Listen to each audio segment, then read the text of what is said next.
मैं रोजाना नहर पर कपड़े धोने जाती थी। कपड़े धोकर फारिग होती तो लंगोटा पहनकर वहीं नहर पर नहा लेती। शौहर अक्सर मना करता कि नहर पर मत नहाया करो, मगर मैं एक जट्टी किस्म की औरत थी, किसी से ना डरती। लेकिन एक रोज कपड़े धोकर फारिग हुई तो गर्मी से मेरा बुरा हाल था। लंगोटा पहना और बेफिक्र होकर नहर में नहाने लगी। थोड़ी देर बाद मेरे होश उड़ गए। जब आज भी ख्वाब में जब वो मंजर मुझे दिखाई देता है तो मैं मारे खौफ के सहम कर उठ कर बैठती हूँ। मेरे दिल की धड़कनें तेज होने लगती हैं। खौफ के मारे मेरा पूरा वजूद कप कपाने लगता है। नहर में जाने का ख्याल भी मुझे मौत के मुतरादिफ लगता है। इस नहर का नाम सुनकर भी खौफ सा महसूस होने लगता है। इस नहर में नहाते वक्त जो कुछ मेरे साथ हुआ, इसके बाद कई कई रातों तक मेरी आंखों से नींद गायब रहती है। कहने को तो मैं बहुत ही निडर और जट्टी किस्म की औरत थी, मगर उस शाम जो वाक़या मेरे साथ पेश आया उसने तो मेरे होश तक उड़ा दिए।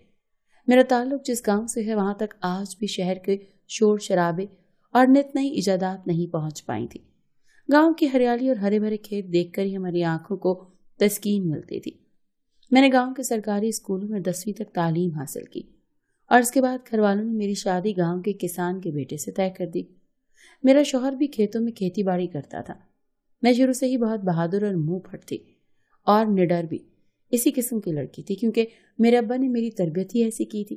क्योंकि उनकी इकलौती बेटी थी और मेरे वालिद जो बेटे की ख्वाहिश थी, इसीलिए उन्होंने मुझे लड़कों की तरह तरबियत दी थी। इसीलिए उन्होंने मुझे शिकार करने से लेकर नहरों में तैराकी तक हर हुनर में महारत हासिल करवा रखी थी। शादी हुई तो मैं अपने मायके से रुखसत होकर ससुराल आ गई। यहाँ का माहौल भी बिल्कुल मेरे मायके जैसा ही था। मुझे कोई खास रोक टोक ना थी, मगर मेरा शौहर जरा डरपोक किस्म का था। मैं अक्सर जिन मामलात को आराम से तय कर लेती और चुटकियों में हल निकाल लेती, मेरा शौहर मुनीर अहमद हर बार बीच का रास्ता निकाल कर बचने की कोशिश करता था। हमारे गांव में पानी नलों में नहीं आता था, नहर से भरकर लाना पड़ता था। मैं भी पानी के मटके नहर से ही भरती थी और गांव की औरतें अक्सर गंदे मैले कपड़े भी नहर में ही धोती थी। मैं भी कपड़े नहर में ही धोने जाती थी। फिर हमारी नहर का पानी सर्दियों में नींद गर्म होता था और गर्मियों में ठंडा ठार होता था। जून का महीना चढ़ा तो मैं नहर में कपड़े धोने जाती तो उस वक्त तक सब औरतें वापस जा चुकी होती। अक्सर मैं अपने शौहर के साथ ही नहर जाती थी और कपड़े धोने के बाद खुद भी पानी में नहाने लगती। मेरा शौहर मुझे गुस्से से घूरने लगता, कहता, तुम क्या पागल हो गई हो? कोई देख लेगा तुम्हें यहाँ तो कितनी बुरी बात है। मैं उसकी बात पर हंस देती कि तुम हो ना सबसे निमटने के लिए। गर्मी की चिलचिलाती धूप में ठंडा पानी मुझे तरोताजा कर देता था। फिर मेरा तैराकी का शौक भी पूरा हो जाया करता था। मेरी शुरू से यही आदत थी कि मैं कपड़े धोने के लिए नहर पर जाया करती थी।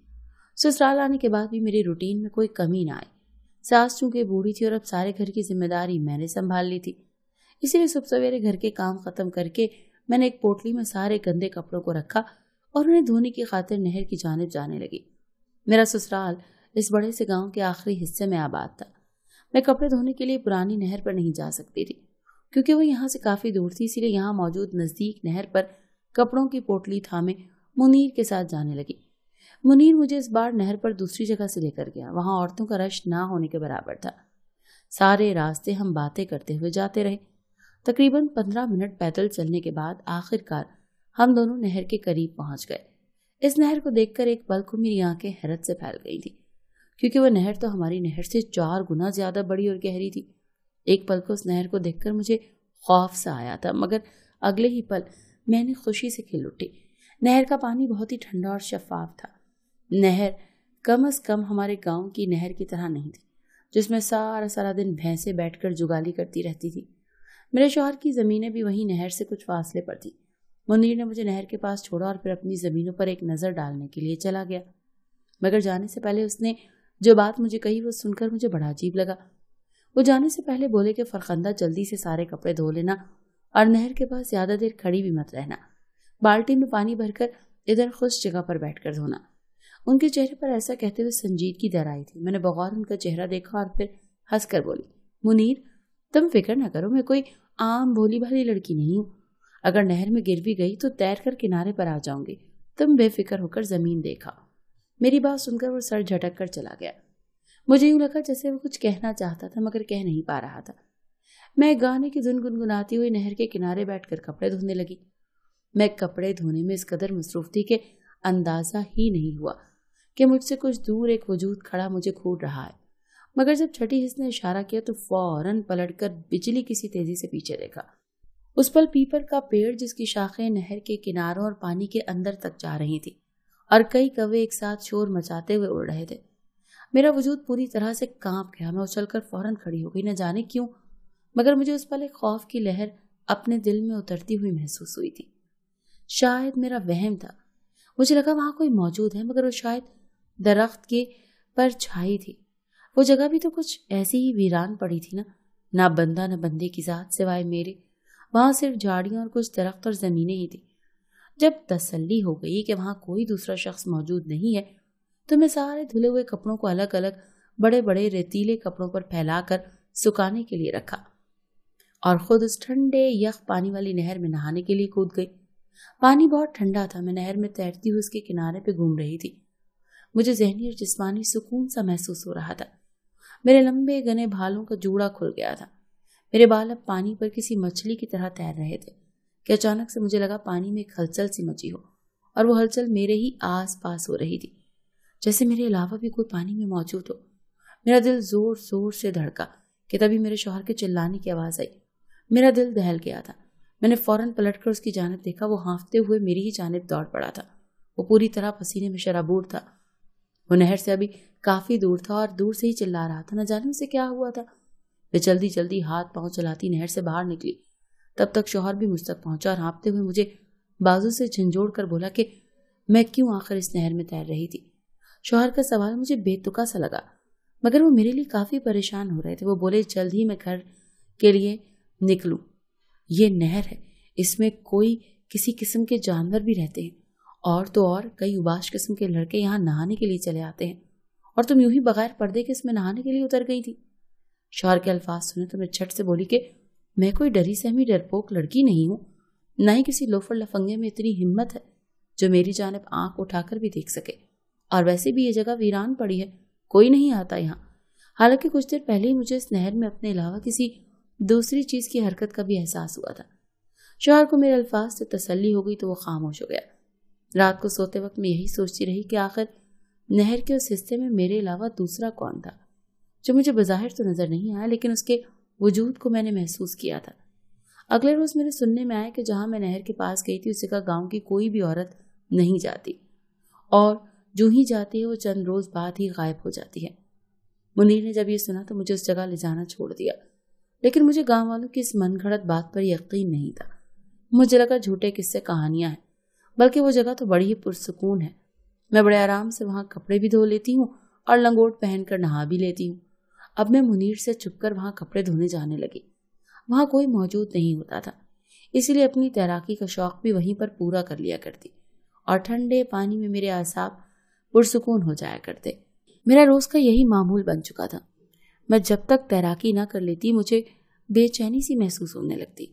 मैं अब रोजाना नहर पर कपड़े धोने की खातिर आने लगी थी और नहा भी लेती। मुझे वहां कोई ऐसा खतरा नहीं था। मुझे लगा जो कुछ गांव में खौफ फैलाया गया है वो अफवाहें हैं और कुछ नहीं। नहर काफी गहरी थी और वो ठहरी डरपोक औरतें।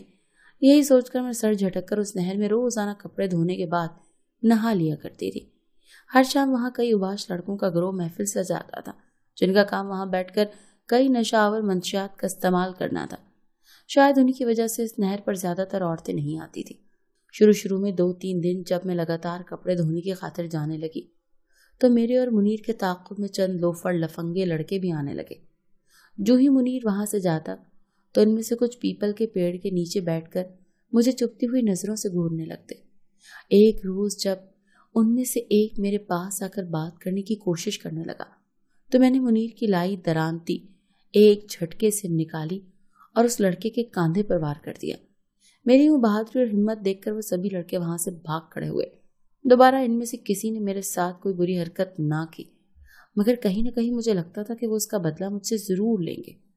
मगर यहाँ परवाह किसे थी। एक रोज बहुत ही अजीब वाक़या पेश आया।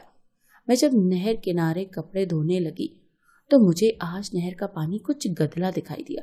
खैर, मैंने नहर के डोल भरा और कपड़े धोने में मसरूफ हो गई। तभी मुझे एक भैंस की आवाज सुनाई देने लगी। मैं सटपटाकर झाड़ियों के पीछे देखने लगी क्योंकि इसी पल नहर के किनारे पर मौजूद झाड़ियों में हरकत हुई थी। मैंने फौरन साथ लाया डंडा उठाया और मुनीर की दरांती उठाकर झाड़ियों के पीछे जाने लगी। कोई और औरत होती तो शायद उस पल अपनी जान बचाकर भागने वाली करती, मगर मैं तो फरखंदा थी। मुझे तो किसी से डर ही नहीं लगता था। मैं धीरे धीरे कदम उठाती झाड़ियों तक पहुंची, हलक तर किया और एक ही झटके से दरांती का वार करके सामने का मंजर वाज़े किया। उसी पर मुझे महसूस हुआ जैसे स्याह सुरमई लिबास में मलबूस एक शख्स ने नहर में डुबकी लगाई हो। मैंने उसी पल सरसरी से उस जानिब देखा और फिर जब झाड़ियों की जानिब ध्यान दिया तो होश उड़ गए। वहां तो एक भैंस जख्मी हालत में पड़ी थी। उसकी टांगें पूरी तरह कुचली जा चुकी थी। यूं महसूस होता था जैसे बहुत ही नोकीली चीज से उसे कुचला गया है। वो भैंस मर चुकी थी, न जाने किस जिम्मेदार की थी, जो शायद हरियाली से यहाँ नहर तक पानी पीने आई थी। आसपास मुझे उसका कोई मालिक नजर न आया, मगर न जाने कौन जालिम था जिसने उसके मालिक से बदला लेने की खातिर उस बेचारी को बेदर्दी से मार डाला था। कहीं ये काम उन उबाश लड़कों का तो नहीं था। मेरी नजरें बार बार पानी पर घूम रही थी। वो स्याह और सुरमई लिबास में मलबूस आखिर कौन था जिसने अभी अभी पानी में छलांग लगाई थी? मैंने वापस आकर अपने धुले हुए कपड़ों को लपेटा। आज गर्मी भी काफी शदीद थी। गर्मी से सर चकराने लगा था। मैंने एक नजर आस पास डाली और फिर लंगोटी बांध कर कुछ देर नहाने के गर्ज से पानी में कूद गई। मुनीर के आने में अभी भी वक्त था। मैं भी नहर में नहा ही रही थी कि मेरे कानों से जो आवाज टकराई वो सुनकर मेरे वजूद में सनसनी सी दौड़ गई। मुझे पानी में लगातार गौते खाती हुई चिल्लाती आवाज सुनाई दे रही थी। मैंने फौरन पलटकर हर सू देखना शुरू कर दिया, मगर वहां तो मुझे किसी शख्स का कोई वजूद नजर न आया कि तभी नहर के दूसरे कोने में मुझसे बेहद दूर मुझे नहर में डूबती हुई एक औरत दिखाई दी। उसका चेहरा दूसरी जानिब था। उसके घने लंबे बाल पानी में तैर रहे थे। वो चिल्लाती हुई पानी में गौते खा रही थी। मुझे उसकी फिक्र सताने लगी। मैंने फौरन उसकी जानिब तैरना शुरू किया। मैं जल्द से जल्द उस तक पहुंच जाना चाहती थी। मैंने पीछे पलट कर देखा तो मुनीर का भी कोई नामो निशान नहीं था। वो अभी तक जमीनों से वापस नहीं आया था। इसके अलावा तो यहाँ कोई और मौजूद नहीं था जो मुझे उस लड़की को बचाने में मदद कर सकता। मैं पूरी कुव्वत से तेज तेज हाथ पैर चिल्लाती तैरती हुई उस तक पहुंचती जा रही थी। मेरा वजूद में खून बहुत तेजी से गर्दिश कर रहा था। न जाने क्यों, मगर मेरा दिल बेचैन सा हो रहा था, जैसे उस औरत की मदद करके मेरे सर ही मुसीबत पड़ने वाली है। मैंने जैसे ही उसे पीछे से झपटा ताकि उसे बचा सकूं तो उसने पलट कर मुझे अपने साथ लगा लिया और मुझे भींचने लगी। हालांकि मैं बहुत ताकतवर औरत थी, लेकिन मेरी ताकत उस औरत के सामने बेबस सी होने लगी। वो मुझे गहरे पानी में नीचे की तरफ ले जाने लगी। मैं पूरी कुव्वत लगा रही थी कि वहां से बाहर निकल जाऊं, लेकिन ये मेरे लिए मुमकिन नहीं था। लेकिन जब मैंने बड़ी मुश्किल से खुद को उस औरत के चुंगल से छुड़वाया तो ये देखकर मेरे होश उड़ गए। वो कोई आम औरत नहीं थी, बल्कि एक जल परी थी। उसका आधा वजूद औरत का और नीचे का धड़ एक मछली जैसा था। वो बड़ी तेजी से मेरी जानिब लपकी, लेकिन मैं तैराकी जानती थी, इसीलिए तेजी से तैराकी करने लगी। मेरा रुख नहर के किनारे की तरफ था। मैं ऐसी मखलूक के बारे में बस किताबों में ही पढ़ा था। मैंने तो इसे मन घड़त कहानी या किस्सा समझती थी, लेकिन आज अपनी आंखों से देखकर मेरे होश उड़ गए थे। मैं तैराकी करते हुए बुरी तरह से कांप रही थी, लेकिन मेरी कोशिश थी कि मैं जल्द से जल्द किनारे पर पहुंच जाऊं। लेकिन उस जल परी ने मुझे फिर से अपनी गिरफ्त में लेने की कोशिश की। उस वक्त तक मैं किनारे पर पहुंच गई थी। उसी वक्त वो मुझे मेरे पांव से पकड़ चुकी थी और मुझे पानी की जानिब खींच रही थी। ऐन उसी वक्त मेरा हाथ नहर के किनारे पर रखी दातरी पर पड़ा। मैंने वो पकड़ लिया और वो जल परी मुझे गहरे पानी में खींच कर ले जाने लगी। उसने मेरे पांव जकड़े हुए थे। मैं वो दातरी ही उसके हाथों पर जोर से मारी।